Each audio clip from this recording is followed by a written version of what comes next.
90% of dudes rapping, they ain't nice as me. 98% ain't live the same type of life as me. The judge gave me life and then they sent me where the life is be. That level 4 with depth and vice, the type of stuff they like to see. Two choices, fight or flee. I refuse to die a chump. I never been a mark, but damn, it's scary when that riot jump. I seen dudes cry, get pumped, and some sexually brutalized. Knew a dude who lost his life and he was only doing 5 year-long racial fights when homie all you do is ride. Lonely days and nights up in a hole causing suicide. From the moment you arrive, you see the Mexican mafia, AB skinheads with big giant swastikas, pro-black philosophers, the BGF, the Kumi, and Muslims who will murk you from the nation to the Sunni. That MS was loony, quick to ride up on they rival. Even Christians went to church, hide knives up in a Bible. Political and tribal, the Crips and Damus, the Long Beach, the Hubs and the Dubs and the Grooves, the IE, the Bakersfield, the Dago Pyrus, the Hustlers quick to roll, the gangsters don't move. Whatever click you choose, you better say what's cracking YouTube. It's your boy 16 to life, and I'm back like I'm on a parole violation. Yard down. So y'all already know what it is, man. Today I'm back. We got baby CRAYZO in the house, aka Mr. Ken Griffey.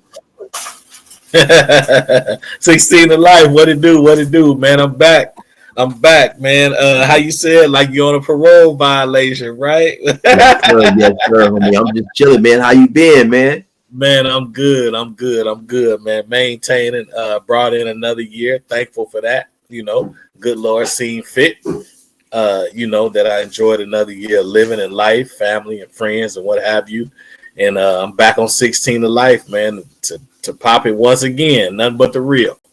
For sure. That's what's up, man. And so for those of you guys who may not be aware, this is the second time that I have had CRAYZO on the show. Me and CRAYZO met in Ironwood. I want to say somewhere around 99, 2000. We happened to be in the building. We was either next door neighbors or we was he was one cell away. I don't remember which. Eventually he was in the cell with Big U and all that stuff. So this is how we met, man. So now we back again. Yeah. Everything you said is true and correct. I have been in Ironwood, since 96. So once we by the time me and you met, I had already been there a couple of years. And then so CRAYZO, you end up, when me and you parted ways, you end up getting out, and then you end up going back again, and now you're out again, and you've been out ever since. So how long you been out this time? This time, September. We in 2025, so in September I'll be home 15 years. But when me and you met, I had paroled. Ironically, I paroled July 21st, 2001, and went back to jail July 21st, 2005. I stayed on for 4 years. Yeah, it was crazy. I happened to be in the holding tank, and the people handed me the paperwork, and I looked at the date like, damn, I've been home 4 years.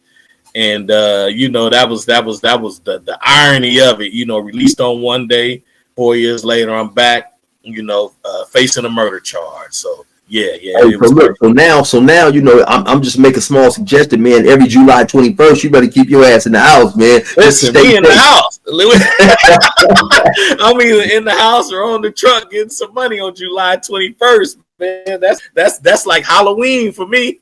Yeah, that's the day you fast and stay in the house, huh? Hell yeah.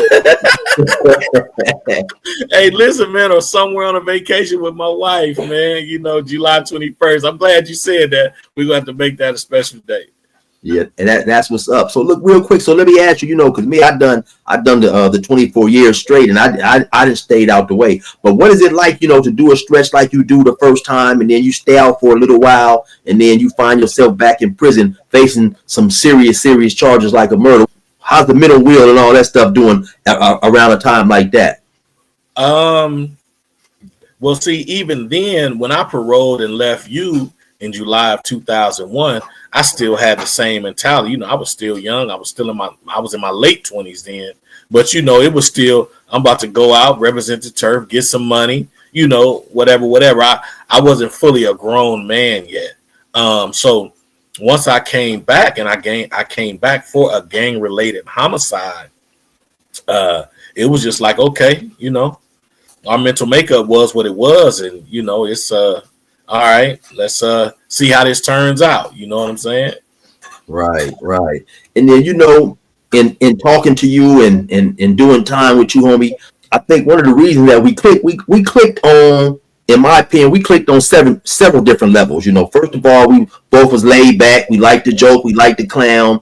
We had a similar mentality when it came to the streets. Just, I mean, because it is what it is, man. It ain't once you step out in the streets, ain't no crying. What comes with it comes with it. Because you got some dudes who are, their personalities is, they super with it, but me and you, our personalities is laid back, but you still had a extreme hardcore gang mentality. So how did and we are pretty close to around the same age. So how did you develop that, that attitude?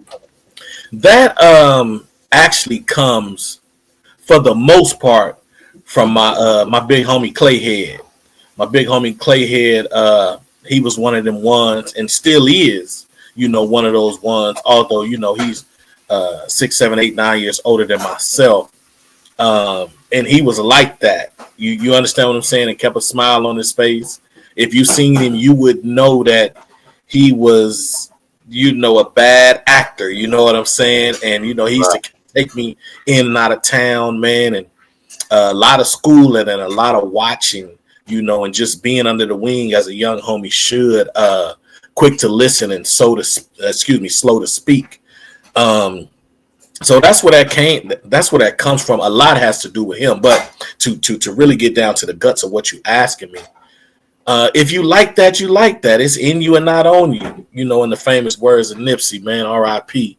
But I ain't got to walk around tough and all that, because when it's time, I'm gonna be accounted for. Believe that. You know what I'm saying? And you never want to get victimized. So a good way to alleviate that is to go on and get off first. And then I also think, man, it's a big difference in the mentality and the way people perceive things and the way people feel about gang banging, as opposed to now and then what I like to call, traditional gang banging. Back when it was, you had the Crips, the Bloods, the Colors and stuff. It's just some situations, man, that I see nowadays, it don't make no sense to me. But how do you feel about where gang banging has transitioned into it and where it has went today, as opposed to, in your generation when you was young out there doing whatever you was doing?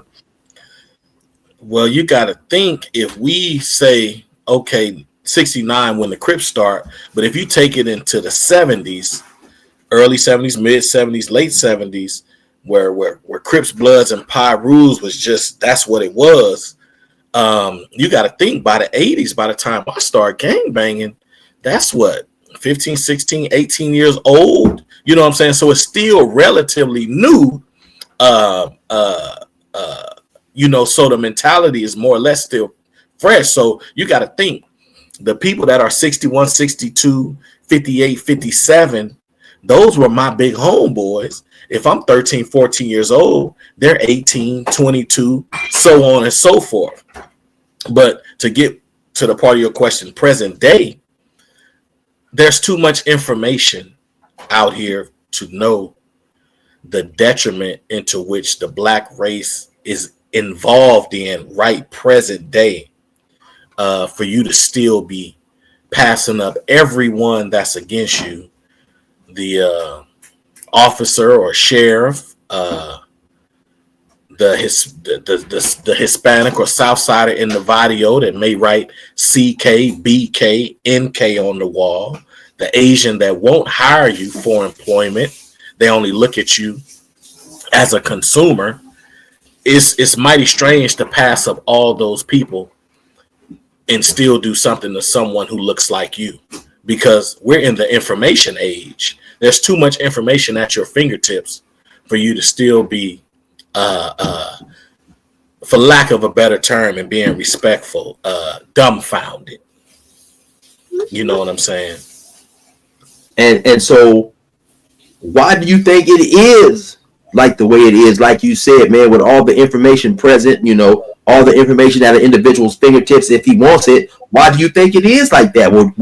Where dudes are still passing up people who don't look like them to bang and set trip on someone that does look like them? Chill, my answer with that, it never changes. I may say it a different way, but it never changes. It starts in the home. It starts with having a strong man in your life. It starts with having a father around. It starts with having that uncle or that big brother. Mom can only do so much, especially if you still living in the trenches or low income housing or in what may one call the ghetto. When there's no man, more often than not in the home, there's no order or structure. Mom is an emotional being, an emotional creature. Now, there's exceptions to every rule and everything I'm talking about. There is the exceptions because some moms are strong enough to do dual roles. But when you don't have a strong man around, that young boy is imbalanced. He's raised on emotions. If mom having a bad day, he gonna have a bad day. Right. If dad is not around, or a strong male is not around for something for you to emulate, to have that balance of emotion and reasoning and logic. You have mom on one side that's emotional, then you have reasoning and logic that comes from a man. So if you go out into the world and at 18, 17, 16, 19 years old, 20 years old, and you haven't had a strong male figure around, you're an emotionally imbalanced person. So when the young person runs into conflict, he has no conflict resolutionary skills. You understand what I'm saying? He doesn't know how to problem solve or look a man in his eye and get to the bottom or the crux of a situation so everybody can walk away without physical incident or someone losing their lives. So with that being said, man, it all starts in the home and having a strong man around. So let me ask you a question, right? Because it's ironic that you say that, because I dealt with a similar situation yesterday, right?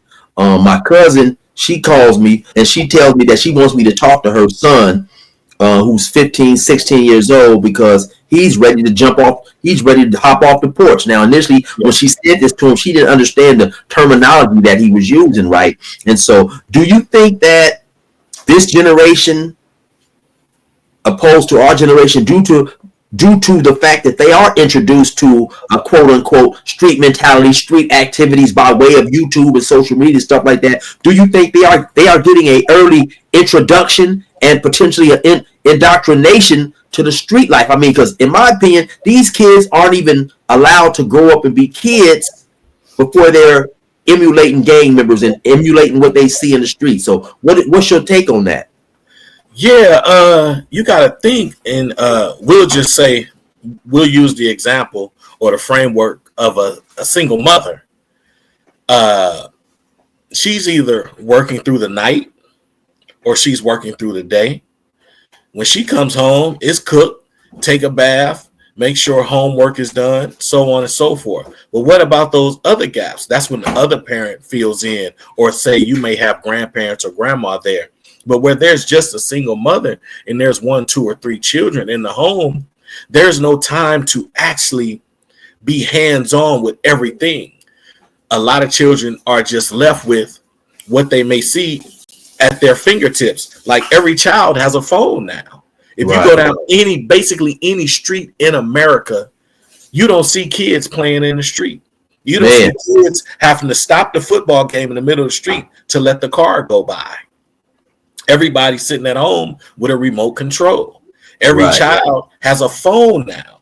I don't even know how I would have been able to act with a phone at 11 years old. I was still making a ramp in the street, trying to, on my bike, And we was walking around the neighborhood and riding our bikes everywhere. So you don't even have the children.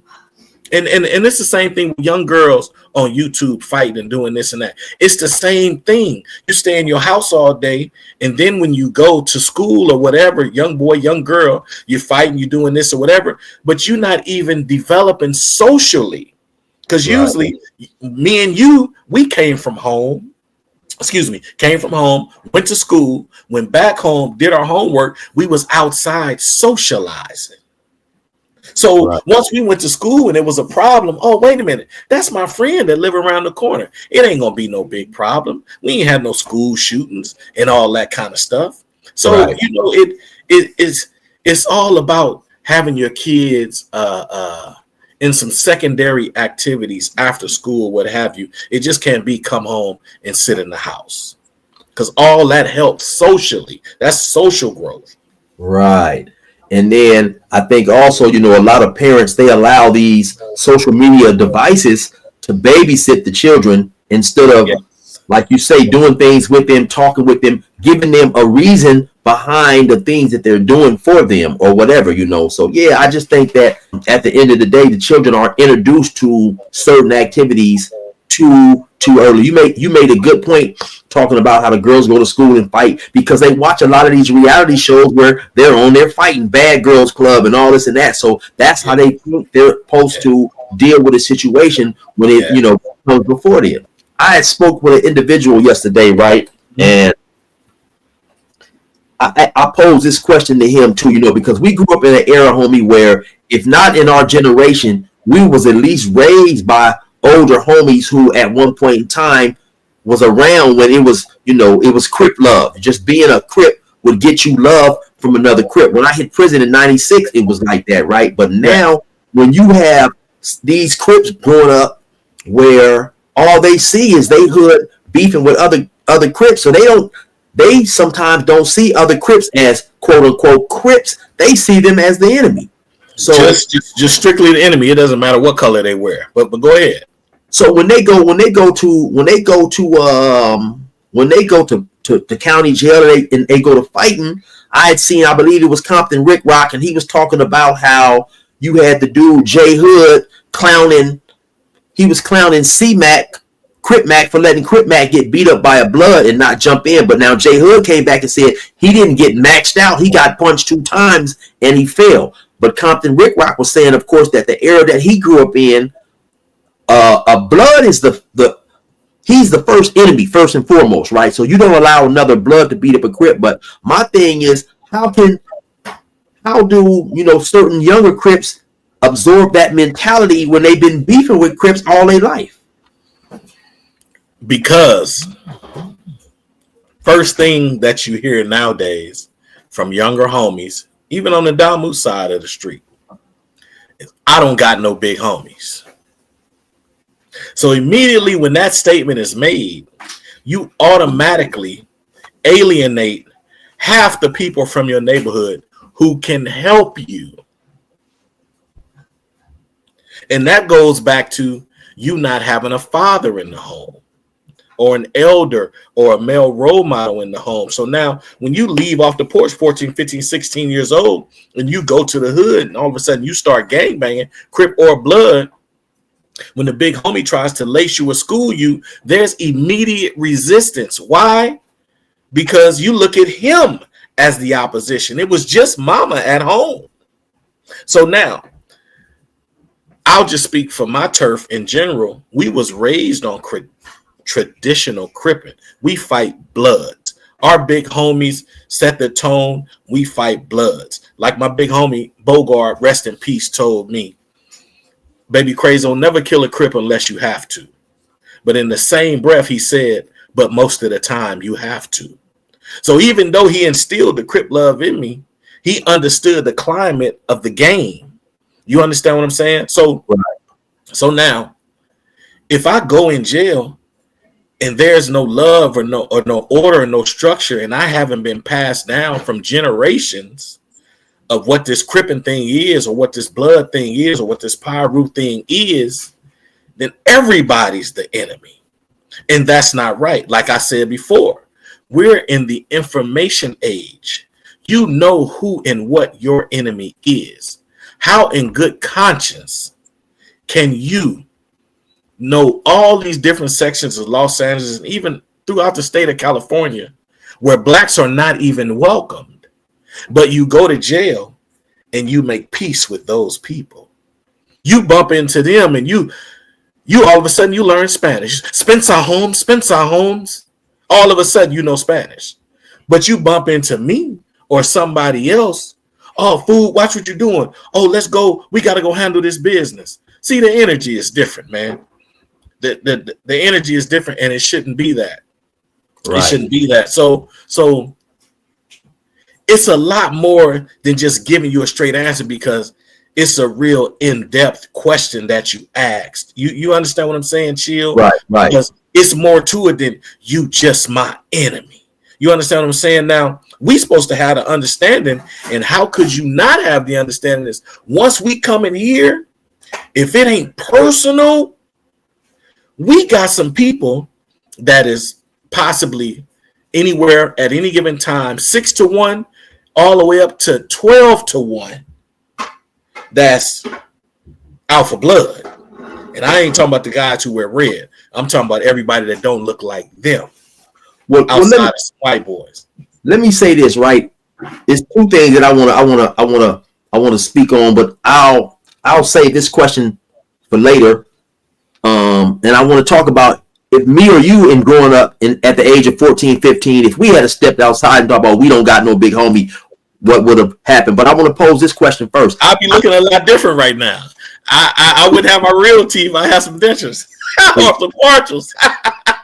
And so, and that's what I was alluding to. But also, homie, you know, before me and you grew up being gang members and Crips and this and that, we was taught a sense of blackness, and that's what I believe that these youngsters are not getting, homie. I remember I was about 6 or 7, and on TV it was a Wide World of Sports or whatever it was. It was a black dude boxing, and I believe a white dude, or maybe he was Puerto Rican. But my uncle said, "Man, we always root for the black dude, man." Abs 100%. And to expound on what you're saying, and rest in peace to my mother. I say this statement, and I hope your viewers can really translate and understand what I'm saying. I love my mother 10 times more in death than I ever did when she was alive. And excuse me, the reason I say that is because my mother taught and instilled in me so much in such a short period of time, before I start running the streets, that they are, in the forefront of my brain every day and present day. Like growing up in Los Angeles, and a lot of your viewers gonna know, Central Avenue was the main strip or main hub from what is now known as the 20 Outlaws, damn near downtown LA, all the way back up to Compton. My mother would take me as a little child from Compton, going down Central Avenue all the way to the low bottoms. She knew everyone. And she would take me into certain places and buildings and stuff. Hey, this is my son. And even I, as a grown adult, always has the motto or the mantra of whatever door my parents or grandparents open up for me, no matter how big I get, no matter how big my gun is, how much money I have in my pocket, I don't have a right to close that door. So we walk in everywhere with honor and respect to our elders. You understand what I'm saying, Chill? So my mother was part of the 60s. She used to tell me about the Watts riots, so on and so forth. So when I hit juvenile hall, not only was I reading Monster Cody's book, but I also was reading Elijah Muhammad, Message to a Black Man. You see what I'm saying? There was still that conscious imbalance of a self-pride, even though we was in the struggle of the Crippin blood or what have you, there was still the consciousness. So now you look at the teenagers that's 14, 15, 16, and the guys 23-year-old, well, all they mamas was the ones in the club. They mamas, you probably can see them right now on Instagram twerking. As far as my mama and our elders, Chill, if you got to think of your moms and dad's friends, they made sure their makeup was straight and intact to even go to the hospital. Right. You know what I'm saying? It's a difference. You know what I'm saying? So you got to have some love for your people. I'll give you a quick example. I was in Arizona doing some truck stuff, had to spend the night, come back the next morning. The George Floyd thing happened, right? I wake up in the morning, I'm looking at all the posts. It had been about 2 days old or what have you. I woke up, man, I'm just looking at all the stuff, and I'm crying, Chill. I'm crying, snot running down my nose, tears running down my face, homie. And I called my homie Big Spark, one of the co-founders of my turf, where I'm from, Big Spark. You can see him on YouTube, KMAC videos, all that. I called him. He said, "Young CRAYZO, what's up, baby CRAYZO? What's up, homeboy?" I say, "What's up, Spark?" I say, "Man, big homie, this gotta stop." He like, man, what you talking about? I said, man, you see what they just did to that brother. I said, Spark, if you are who you are from my turf, and I know you that, because I know what you made of, I know your pedigree, I know what it is with you. We got to stop this black on black thing. We got to stop it. These people are publicly lynching us. It has to stop. You know what I'm saying? And that's just how I feel, and that's where I'm at present day. Nobody look like me as my enemy. You disrespect me, I'll give you a chance to apologize because you look like me. You can't attempt to hurt my family or anything like that, because I will take action as I should. But with that being said, there has to be some type of compassion. There has to be, when you go to your turf, because we busy, we all grown now, but when you go to your turf, you got to want to put your arm around your young homie and say, look, woo, woo, woo, do it like this, do it like that. Now, if he don't listen, he may not listen at that time, but just plant the seed. You know what I'm saying? Just plant the seed, because once you seek knowledge, gain knowledge, attain knowledge, and you understand knowledge, you're responsible for what you know. So I, in good conscience, cannot pass up every enemy we got and come do nothing to chill.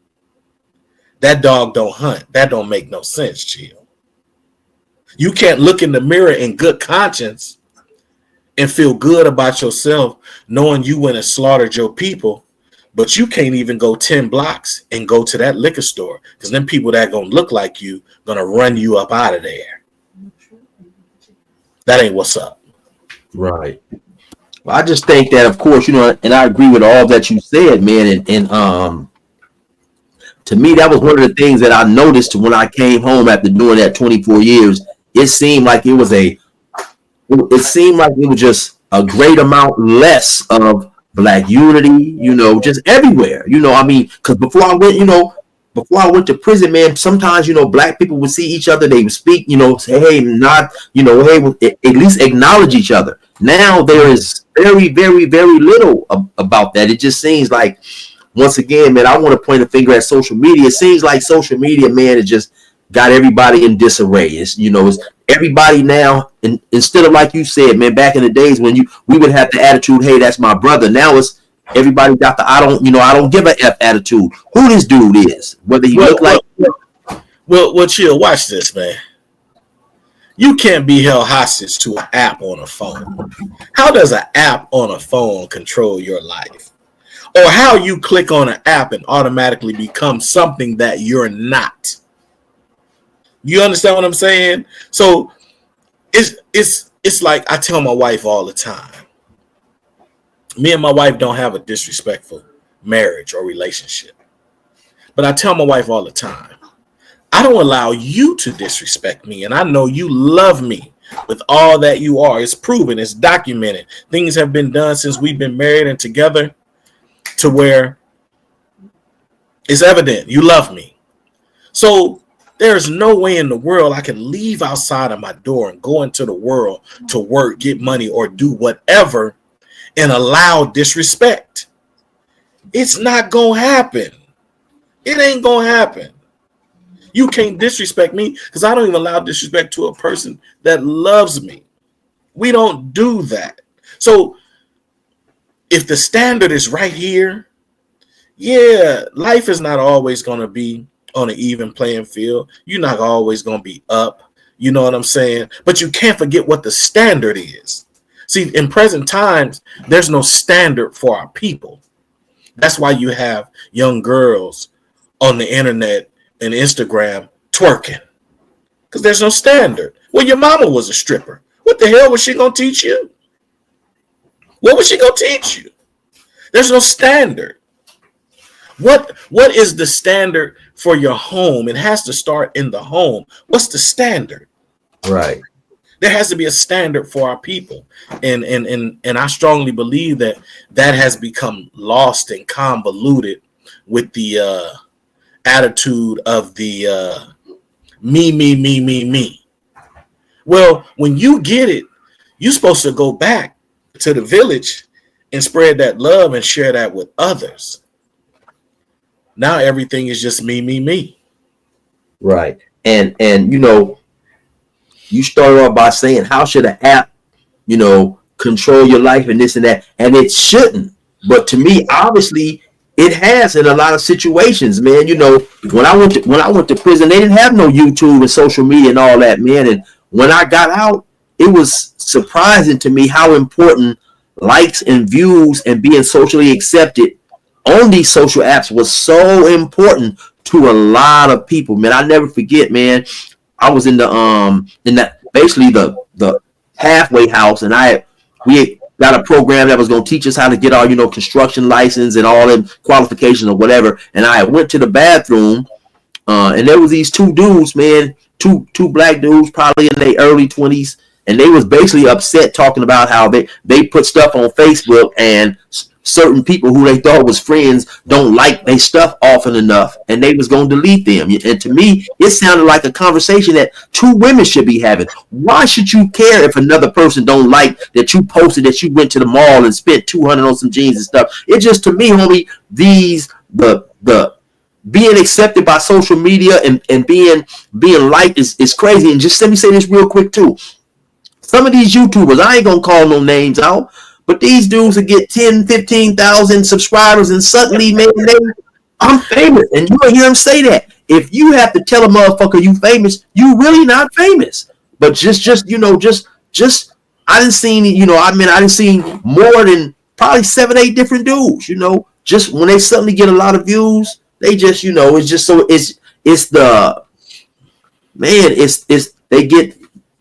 they get social media drunk, it seemed like. You can look at some of the, I guess you would say, headings, whatever you would put on the video to, let a person know, hey, this topic is about this or whatever.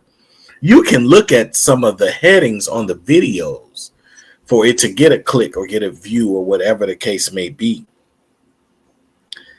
and see that there's some BS. Like, really? It's come down to this? You right. Couldn't call such and such? Because in LA and the greater Los Angeles, even including the IE, because a bunch of that is intertwined. People from the IE live in LA, LA live in the IE. Let's just say the LA IE all the way to San Diego. Same difference. It only takes 2 phone calls, 3 maximum, to get on the phone with who you want to get on the phone with. Get somebody to go make no video. Come on, man. For real, right. Really, knock it off. Right. Knock it off. And everything is not for the internet. Everything is not for the internet, but unfortunately, because of the lack of and I got to make sure I say this right. Because of the lack or the insecurities that you may have in your manhood, you decide to jump on an app or pull up at an address or pick up the phone. You understand what I'm saying? A lot of things and a lot of problems and a lot of issues can be solved with a simple phone call.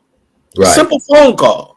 It don't got to be all that, because me personally, I'm not going back and forth with nobody. You say what you say. I say what I say. Now, where are we going from here? Right. Period. There's not enough time in the day for me, and this also, to worry about what another man got going on. There's not enough time for that. It's not enough time. By the time I get off that truck, take a shower, my wife cooked me dinner, we make love, man, I'm knocked out. You calling me about something happened on the app or with another man? Like, come on, man. Come on, man. Are you serious? Like, man, come on, man. And those of us that, like I said, about seeking knowledge and understanding knowledge, if you were raised in a certain time, you know better. Why are you coming down? See, you're lowering the standard. You're part of the problem because you know better. What are you doing?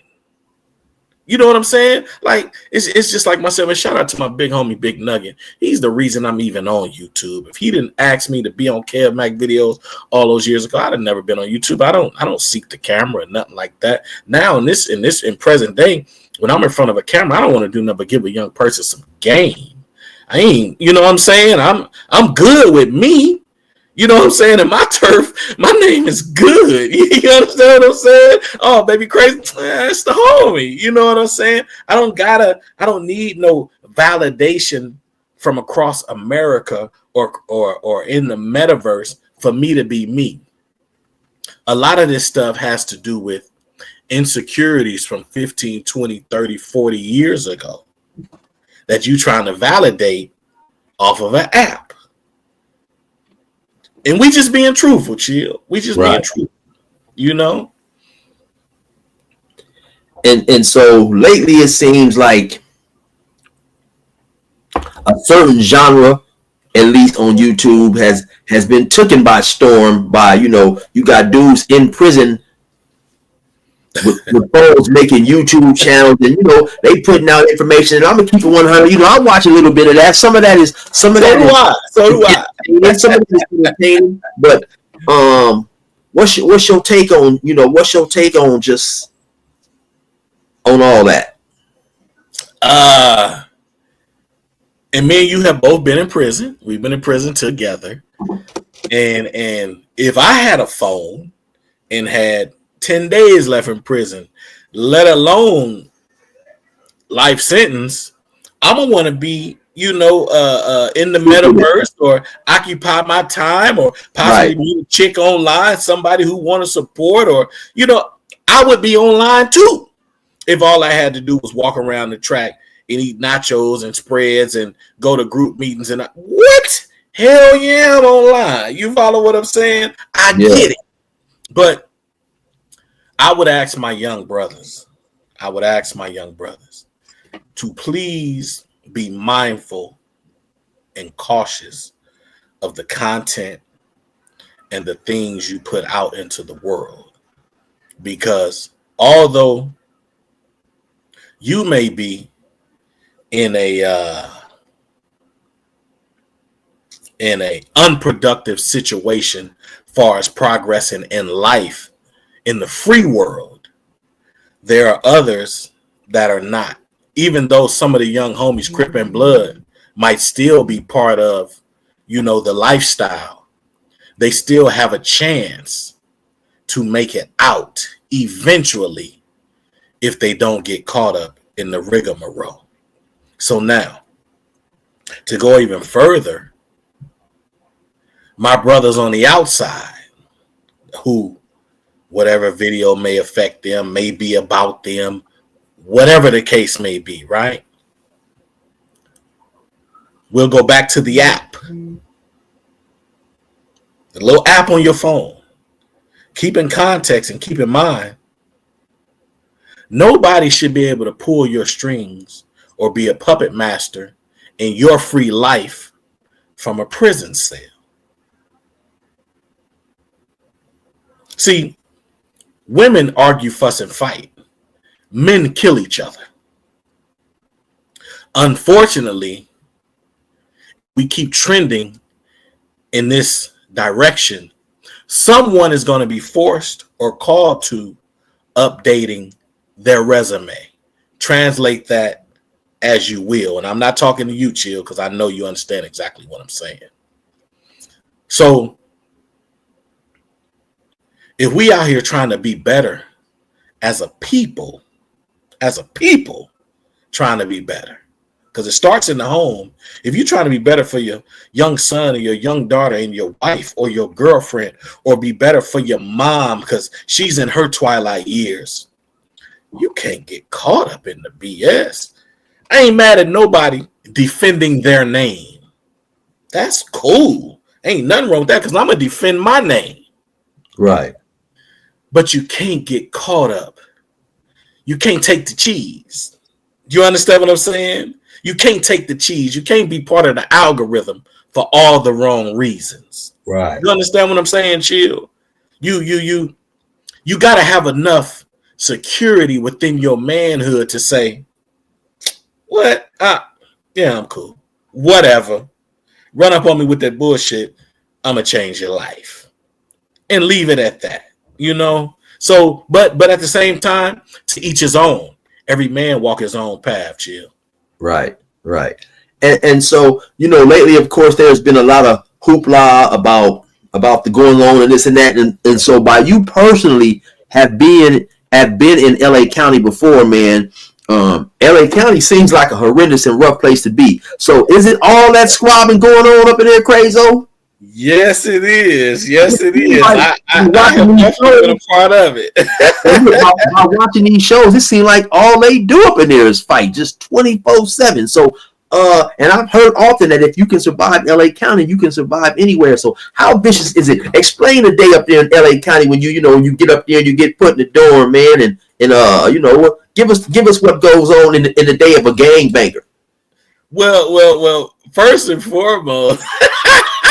Chill, well, that's a great question. I see where you're going, but I'm gonna give you what you're looking for, right?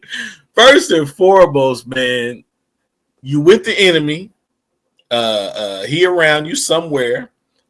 Be it he your next door neighbor. Sometimes he may be even in the cell with you. You know what I'm saying? Then you also got the racial dynamic playing the part. You got the police that'll come whoop that ass whenever. You know what I'm saying? They tripping. You know what I'm saying? But the last time I was in LA County jail was December of 2007. I left. That's when I was fighting homicide, and I wound up taking a plea bargain and getting sentenced. I caught the chain December of 2007. But when I was in there, it was a lot of racial stuff going on. Yeah, was it black on black? Did I get caught up in some stuff? Absolutely. My hood had a fresh beef at the time or whatever, a couple of them actually, and it was what it was. You know what I'm saying? We was getting it in. A lot of people used to say, because I'm older than a lot of the youngsters that was coming through. Old cuz be tripping, old blood be tripping, like he with the business. You know what I'm saying? But that's what it was. Did I necessarily want to be at it with my folks because I know what's up? Nah. But if you giving that energy, I'm trying to smash that out. I'm trying to change your life. You know what I'm saying? But at the same time, it didn't go my way all the time. You understand what I'm saying? But I made a mental note to get back on the next one if I ran into one of your homeboys. You know what I'm saying? So the county jail was tough, chill. It's tough. Los Angeles County Jail, and I hear about Rikers Island, they kind of running neck and neck, you know what I'm saying? But the county jail was tough, man. I unfortunately, I hear in the stories and what goes on, because I'm still tapped in with the turf, and I hear my young homies, different experiences or whatever. There's no guidance in there. There's no guidance in the LA County Jail, and I'm definitely not wishing none of the big homies or elder homies or even someone even my age group to go in jail, because that's a setback in real life. But right. The homies need to wake up. It is crazy and embarrassing. Let me say that again, chill. Don't edit this out. It is embarrassing to our race to know that you rather run a fade. 6 of y'all would rather run one dude than get at the people who right next door to you, working out, busting down, getting stronger, detoxing, and you just continue to run your people. Right. That's embarrassing. Let me say something real quick. I've done an interview, and I think it was a relatively good interview with a white dude who had been in LA County, and I think the name of his page was something Bobby. I'm sorry, I can't remember his name right now. Bobby something, but he basically said as much, man. He said, just being a white dude, changing Bobby or something like that. But he said basically just being a white dude, it kind of puzzled him how the black dudes would come in there and wouldn't be in the dorm 5 minutes, and you got 3 or 4 dudes running up to him talking about, me and you got to fight, we got to go get down and all that. He was just like it. He pretty much said in a respectful way what you just said. It basically y'all look crazy, and it's a shameful look, when you have all the other races forming a unit as one race. Because just like I said earlier in conversation, you have people that are of the mindset and the mantra with tattoos and on their walls in their particular neighborhoods and barrios that say BK, CK, NK. But you sleep next to them with no problem.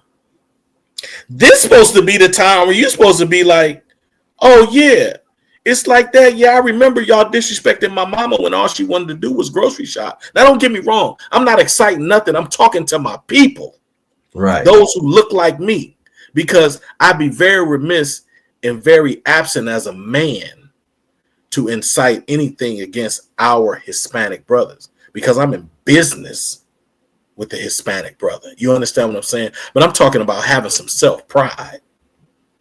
How can you put two sets or two neighborhoods that are mortal enemies or think they enemies? How can you not say, hey, homie, all that, we leave that for the street. Right now, it's 8-1. I need you. You understand what I'm saying? Because what good are you to me if they wake up and get a kite from someone or come down from up north or wherever and say it's time to rock and roll, but you only got one hand? Why? You done ran 7 fades in a matter of 12 hours. Come on, man. Right. Come on, man. I was just telling, I forgot who I was talking on the phone to Young and Hefe. Don't care about nothing but what the check say. Shout out to the young homie from A-Trade Gangster, man. He pushing on his YouTube channel. I was just telling him the other day, knock on wood, that it never happens. Hypothetically speaking, if I went to jail, man, I'd be the Marcus Garvey or the Malcolm X up in there.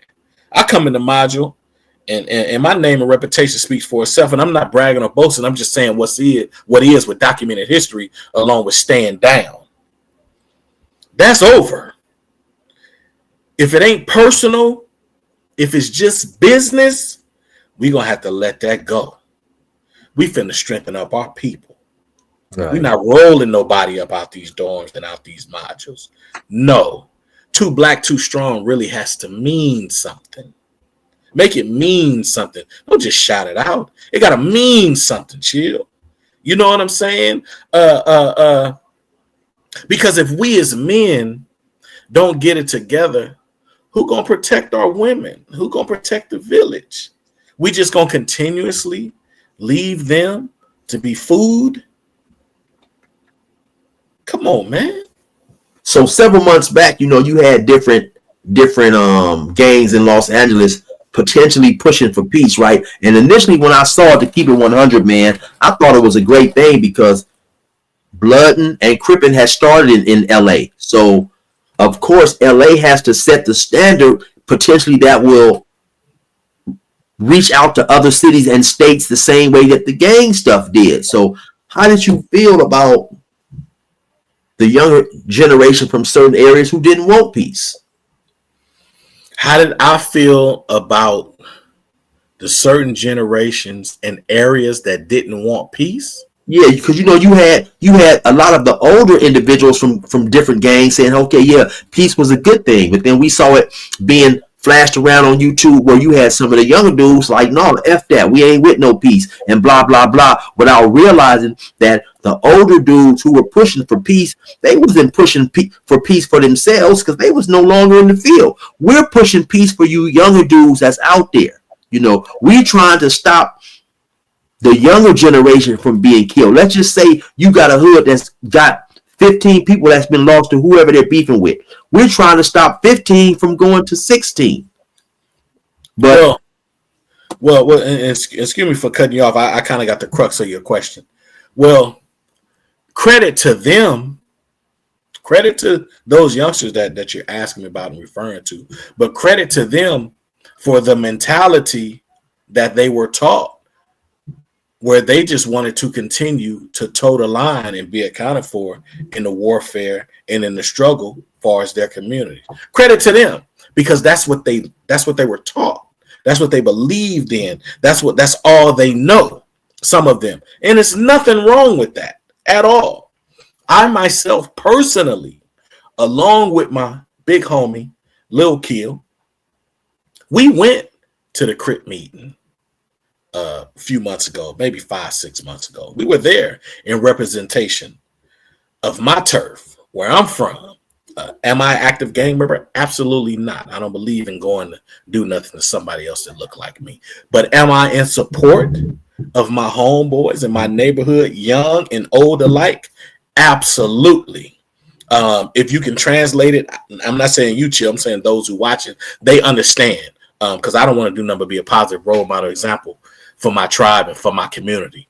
But of course, you would meet resistance because they in the trenches. They the ones that's bullets flying at them and they going to do whatever and, you know, so on and so forth. So that's understandable. But when you get a chance to interact with them, because I can't talk to 10 of my young homies, but I can talk to 2 or 3 of them that's in certain positions of leadership. So those are the ones you go after. And that's what happened when we just recently came into a peace accord or a peace agreement with a set we had been beefing with for the last 30 plus years.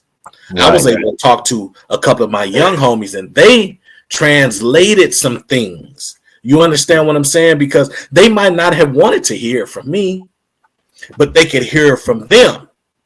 And so what I would excuse me, what I will say about my particular turf is we have a strong presence of elder homies, whether they're in the turf every day, once a week, whatever, we still have a strong presence. Right. And where I come from, it's a dictatorship. We don't negotiate with terrorists. You know, you understand what I'm saying? Because there's a certain level love and respect there. I'm not speaking for no other neighborhood. I'm not speaking up on no other neighborhood. I'm not speaking down on no other neighborhood. But when we went and made peace with those other brothers, this is what it is. This is where we going. This is what it's going to be. You either get on board or you get ran over. Chill. Have you ever seen? Let me say this. Have you ever seen a train go backwards?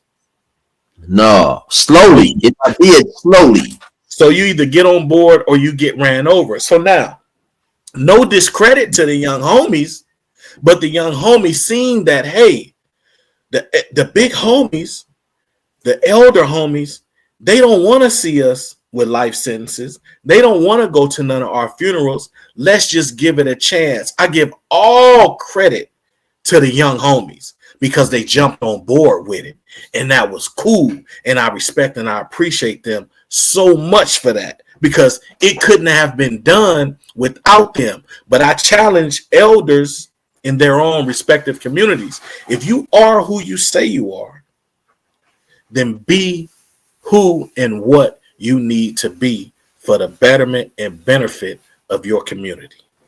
Now, look, so that takes me back to the question that I posed about 15 minutes ago and said I would get back to it about the 14 or 15-year-olds saying that I don't have no big homies. And so for people who watch the show and they don't gang bang, basically a big homie is going to be a person who dictates what goes on, who guides what goes on through the youngsters, so on and so forth. And then you made a good point. Basically, you said that you guys don't deal with terrorists. And so for a person who's not familiar with the gang setting, he may not know what's going on. So basically, CRAYZO was saying that they don't deal with individuals who are not going to follow the program, you know. So if this is what we doing, then everybody aboard this ship is going to ride with what's being said and agreed upon by everybody in you know, by the majority. So back to that question now. So what if a 14 or 15-year-old steps out there, you know, saying he don't have no big homies? He shouldn't even be allowed to be in the hood with that attitude because his actions, whether he realizes it or not, affects everybody else claiming those same flying those same colors. Because if he goes out and does something and he shouts out a certain neighborhood, they coming back looking for everybody who also claims that neighborhood. They might not catch him, but they may catch one of his homies who doesn't know that one of his homies has went and done some gang goofy stuff, and now he pays the price. So, what is your, you know? Chill, I'm smiling because my section, Pasadena, 102nd Street, 120th Street.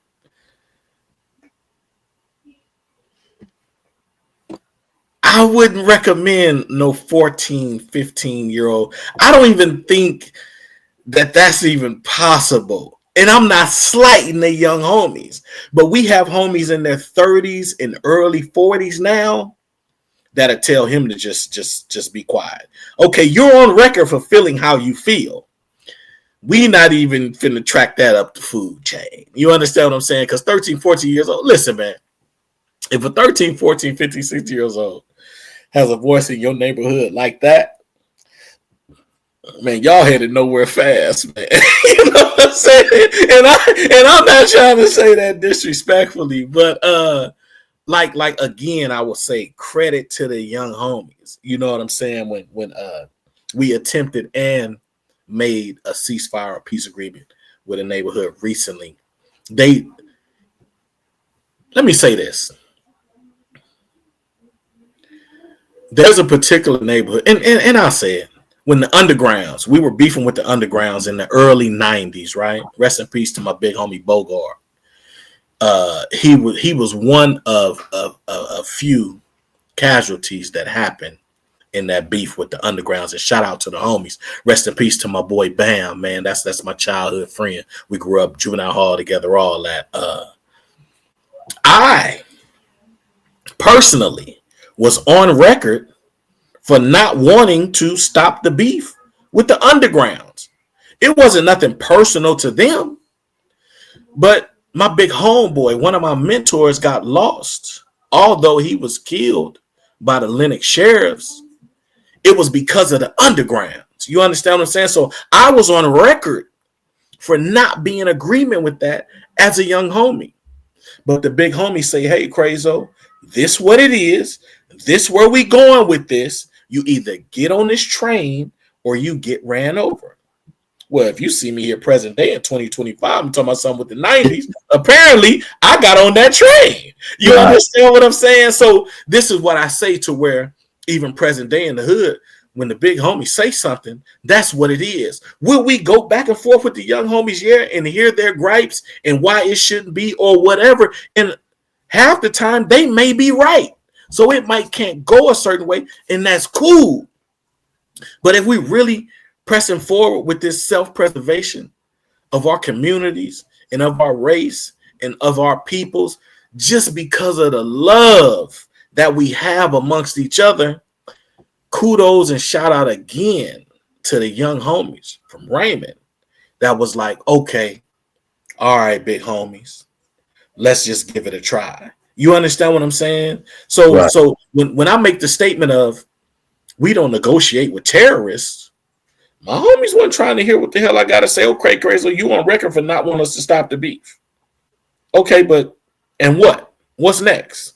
And I'm looking at my homies. So if you know what your neighborhood is made of, you ain't finna challenge your big homies. Another thing, chill. Let me say this real fast. When you say you don't have no big homies, you automatically alienate half the people that can help you. You automatically discount and alienate and disrespect your own hood to everyone outside of your hood.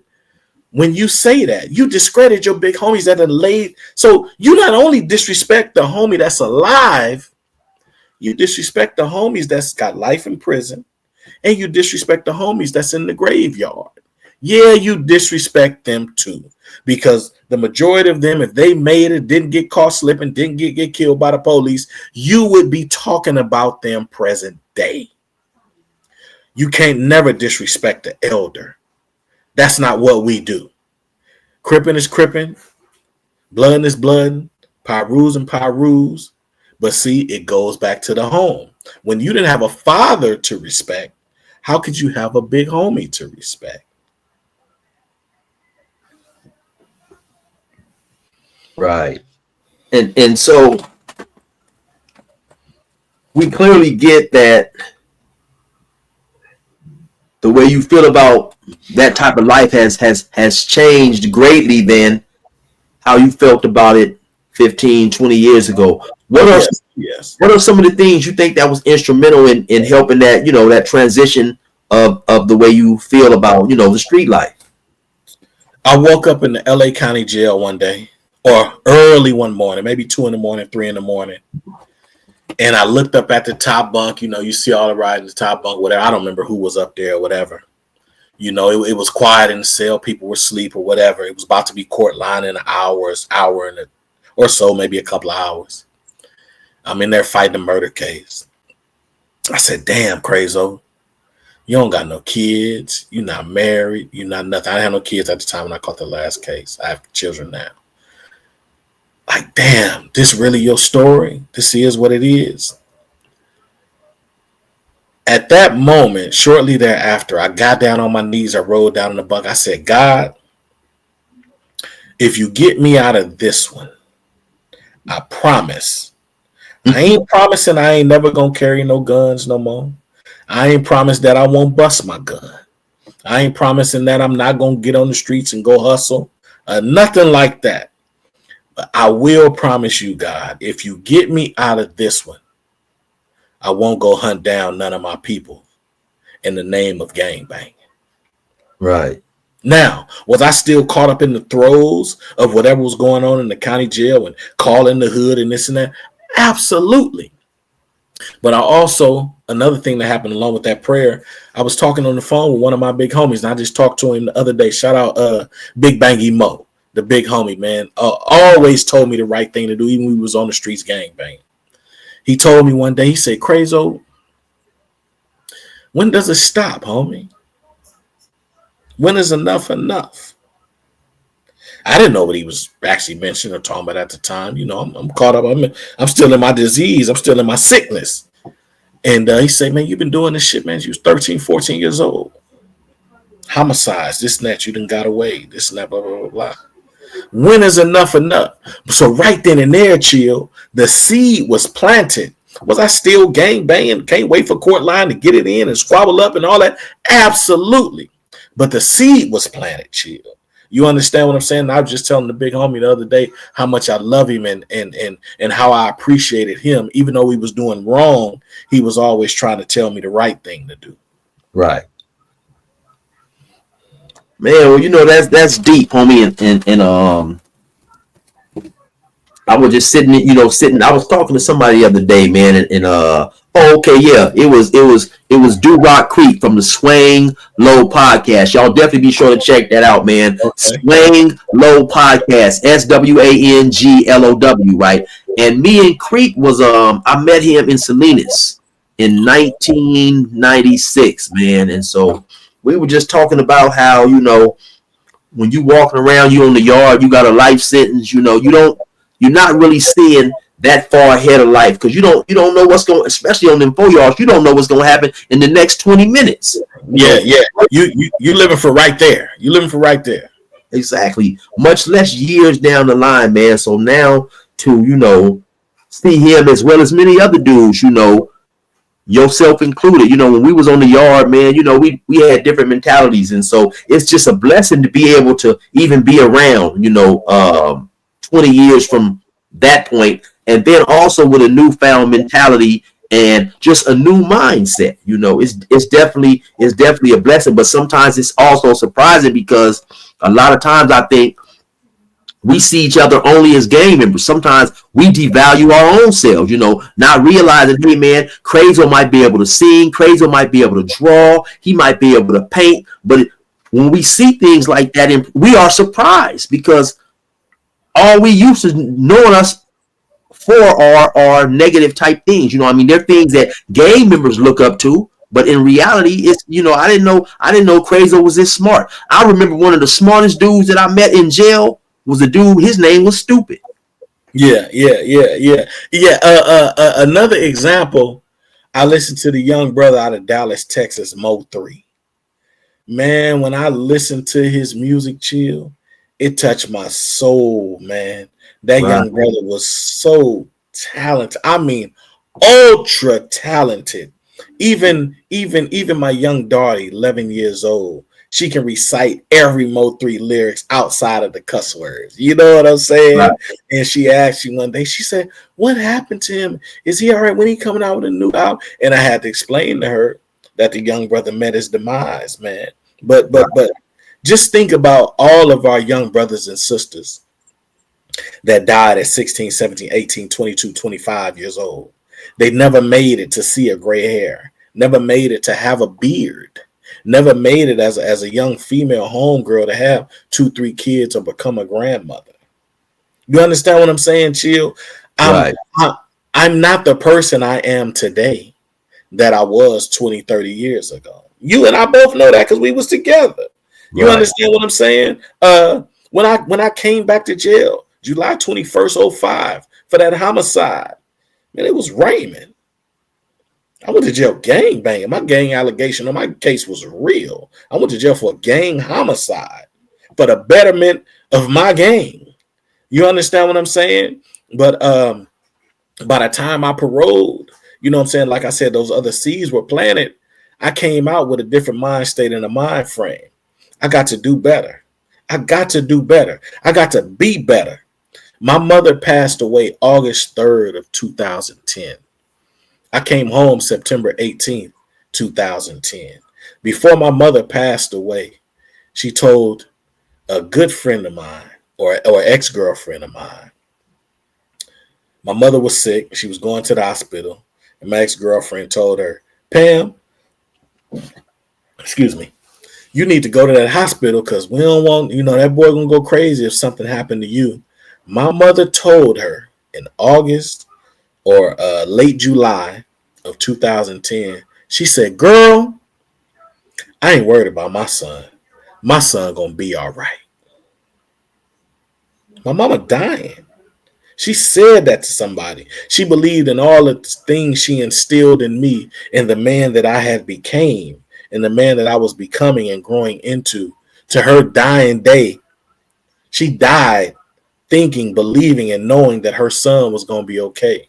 So I sit in front of you right now in 2025, 15 years later, or 14 and a half years later, as a CEO, having my own trucking company, being a married man, being a responsible adult, not being a detriment to my community. When I run across my young homies, I always got some positive to tell them. When they see me, I'm always looking good, smelling good. You understand what I'm saying? Letting them know that, I understand. I don't sell dope no more, but I ain't calling the police on the dope dealers. I still mess with my people. You understand what I'm saying? But I'm here. You can touch me. And those of you, y'all can talk to me. And I'm still in support of my homies. No matter what they doing, no matter what they into, I'm in support of them. But I'm in support of them in a positive way to where they can say, man, that's on me crazy, man. Let me ask him this. Now, am I advocating any wrongdoing that you're doing? No. But I understand. Right. I understand your mental state. I understand your mentality because I've been you before. You've never been me. So the conversation is easy for me. It's real easy. I just hope that you're not one of the ones to say you don't have no big homies because you want me to be an asset to you. Right. You don't want to ostracize me. I can help you however you need me to. I can help you because I've been over the hill already. God and the universe allowed me to come back to my people and hundreds of others of us to come back and say, hey, when you get over that hill, it's going to say go left, go right. When you go right, it's going to be everything you want. And it's going to show you everything you want. The money, the wife, the girl, the car, the house. It's going to show you everything, the reputation, everything. But to the left is going to be everything you need. And it ain't going to be that much on that road. But I'm telling you, as your big homie that has been over there before, go to the left, homie. Please go to the left. Yeah, that's real, that's real, a very profound reply. And I think this definitely needs to be heard, because a lot of those individuals out there, man, caught up in this life the same way we were, are being misguided, being misled. And everybody's not going to be fortunate enough to get their lives together, to have a second or a third chance. Sometimes, man, the way the laws look right now, man, they'll lock you away forever, But I definitely appreciate you coming on here, homie. Like I say, it's always interesting to talk with an individual who had one point in time was stuck deep in the mud because you was a bad actor, CRAYZO. I remember you was getting ready to stab my homie 2 or 3 weeks to the house. We'll talk about that one of these days. I had to talk you out of killing somebody. You was 2 weeks old. Yeah, yeah. Hey, listen, man. Make that a story on one of your videos, man. But just to piggyback on what you're saying, you might say, okay, yeah, CRAYZO talking about, this and change and doing better, yada yada. But I see he got the royal blue hat on with the big old R on there and all that, representing this turf. Watch this, chill. Absolutely, I do, because I let my homies know that no matter what it is, my section is my section. But also, I'm not on here or on YouTube under my government name. I come to the masses as Baby CRAYZO from Raymond Avenue Crip. So I am going to put on my hat, represent my turf, but let you know there's a whole nother light at the end of the tunnel. Because I don't want a person to see me as someone that's not of them. Like I said before, because I don't sell drugs no more, don't mean I'm going to call the police on the dope dealers. I get it. You got to feed your family however you need to feed your family. Where there's a will, there's a way. And where there is no way, you make a way as a man. For sure, homie. That's what's up. And so tomorrow is the Super Bowl. So this video, I'll probably try to have this. Well, I definitely had this up sometime next week. I honestly think that this is the first interview that I did where I'm not gonna have to do any editing. And so don't edit out nothing, Chill Brothers. Don't edit out nothing. I meant everything I said. Let me get your opinion on who you got on the Super Bowl tomorrow. Man, my little cousin, man. I got a little cousin, and shout out my folks from the Compton Swamps, man. My little cousin out the Compton Swamps, man. He's a stomp down, die hard Eagle fan, man. But I just can't go against Patrick Mahomes, man. I just can't do it. You know what I'm saying? I'm a Bronco fan to the core of my soul. Y'all seen OK Mac videos, the tattoos, all that, but I'm cheering for my little cousin, which is my little bro, but at the same time, Patrick Mahomes, man, it's just hard for me to go against him, man, and the referees. And that's who I'm rocking with, man. I got a dude who I grew up with. His son is Hicks. His son is Hicks, and he plays for Kansas City. So you already know, man. It's banning all the way, man. So yeah, I'm riding, and like you say too, it's hard to go against Mahomes, man. So anyway, I'm picking the Chiefs for the win. But anyway, because watch this, Chill. I'm thinking that Spagnuolo, the Chiefs defensive coordinator, right? I'm thinking he gonna sometime put 8 men in the box to stop Saquon. Right. And try to make Jalen Hurts beat them. Now they got the receivers with Devontae Smith and AJ Brown, but can Jalen Hurts step up to the plate? We know what it is with Mahomes and Kelsey and all them people, but can they step up to the plate? You understand what I'm saying? So we gonna see. Showtime is tomorrow, man, 3 p.m., 3:30, something like that. And I'll be posted up, man, with a front row seat. Most definitely, man. And so once again, shout out to Baby CRAYZO, aka Mr. Ken Griffey, for swinging through, man. Come and holler at me again. Hopefully we'll have you on here in the future. Hey, I appreciate you, homie. You already know what time it is. It's your boy 16 to Life. Resume normal program.